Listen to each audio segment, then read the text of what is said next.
नमस्कार, मी दत्ता कानवटे. मी सध्या गडचिरोली जिल्ह्याचं शेवटचं टोक असलेल्या अत्यंत दुर्गम अशा बिनागुंडा या गावामध्ये आहे.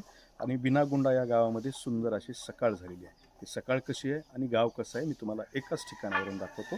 आपण बघू शकता की ही माझ्या पाठीमागे आदिवासींचं एक सुंदर छोटंसं गाव आहे.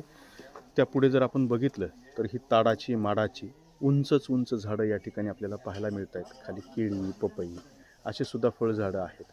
दुसऱ्या बाजूला आपण जर बघितलं तर पुढे सुद्धा ही अशी सगळी झाडं आहेत आणि हा गावाच्या मधोमध गेलेला रस्ता आहे.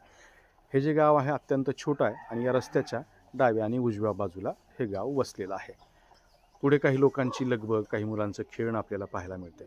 रस्त्याची आपण जर उजवी बाजू बघितली तर इकडे सुद्धा आपण बघा की ही पुन्हा ताडामाड्याची झाडं, काही फुलाची झाडं आणि त्यावरती सुंदर असा सूर्याचा प्रकाश पडलेला आहे. अत्यंत शांतता. इथून पुढे 20 ते 25 किलोमीटरपर्यंत कुठलंही वाहन नाही, कुठल्याही वाहनांचा आवाज येत नाही. ते आवाज येतोय पक्ष्यांचा, निसर्गाचा, पाण्याचा, वाऱ्याचा आवाज येतोय आणि त्याचाच अनुभव जो आहे तो या ठिकाणी घेता येतो. हे सुंदरसं गाव आहे बिनागुंडा गाव आणि त्याच गावातली ही अत्यंत रम्य सकाळ आहे.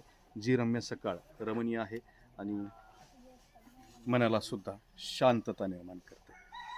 धन्यवाद.